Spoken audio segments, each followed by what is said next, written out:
Many thanks, Mr Deputy Speaker. It's a real privilege to speak in this debate, and as Chair of the Disability All-Party Parliamentary Group, I have a particular interest in it being held and in it being held and taken forward constructively. Disabled people are still underrepresented in the workplace, with the general employment rate reported to have been at 46.7% at the end of 2015, compared with 80.3% for non-disabled people, so we have a long way to go. Within the disabled population, there are also certain groups where the employment gap is even wider. This includes those with learning disabilities, developmental disorders such as autistic spectrum disorder, and mental health issues. MENCAP indicate that less than 2 in 10 people with a learning disability are currently in employment, despite 8 in 10 being able to work if given the right support.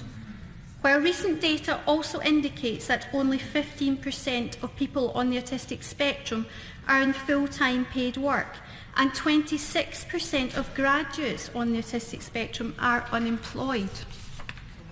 Having a job is not just about earning a living. It also contributes to our psychological well-being. It provides people with a sense of belonging and purpose. It helps to provide social opportunities for people who may otherwise be isolated. It enables everybody to feel a sense of fulfilment and is actually also good for our mental health. We must therefore tackle this vicious cycle. The Government have made a very welcome commitment to halve the disability employment gap. This has been translated into a figure of 1.2 million disabled people leaving benefits and entering the labour market.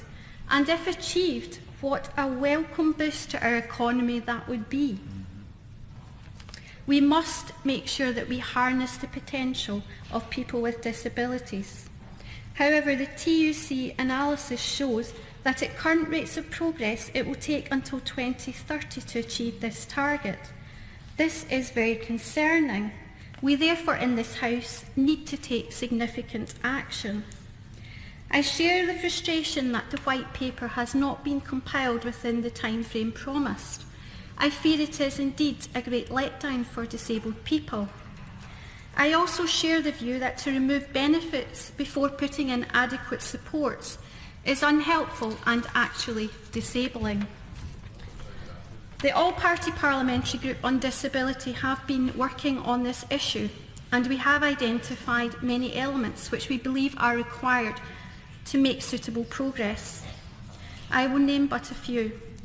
These include equipping disabled people to compete better for existing jobs through increased support at every stage, improving back-to-work support after short periods of unemployment or ill health, promoting training courses for people with disability, particularly within new and emerging markets, and peer support programmes raised as a missing component which assists confidence and enables people to provide good role modelling.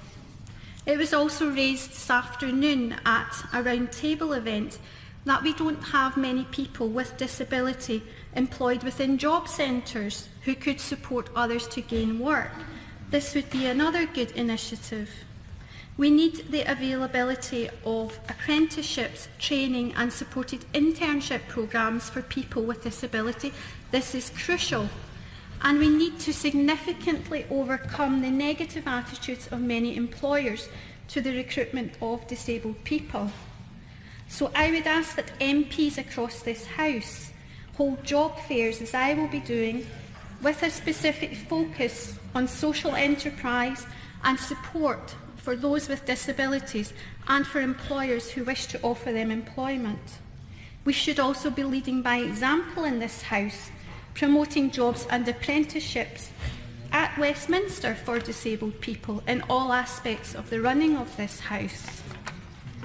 I would like to briefly mention the issue of motability cars, which has been raised by my constituents, and I recently had a constructive meeting with Lord Sterling on this issue.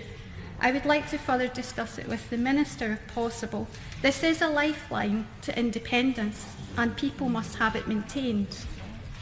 I would stress the importance of involving disabled people at every stage of this Green Paper. The people who know what they need and what works are service users. I am pleased that at the next meeting of our all-party parliamentary group that the Secretary of State will be in attendance alongside the Minister for Business, Innovation and Skills and the Minister for Disability. The big three, so we hope to make progress. I think it's also important that the Minister for Business is there because people with disability don't just or even make very good employers, but they also make very good employees. They also make very good employers, and we must take this forward. I hope to work constructively with everyone in the House. This is a key issue. Getting it right will not only have an immense impact on the quality of life of individuals, but it's also extremely important for our society as a whole.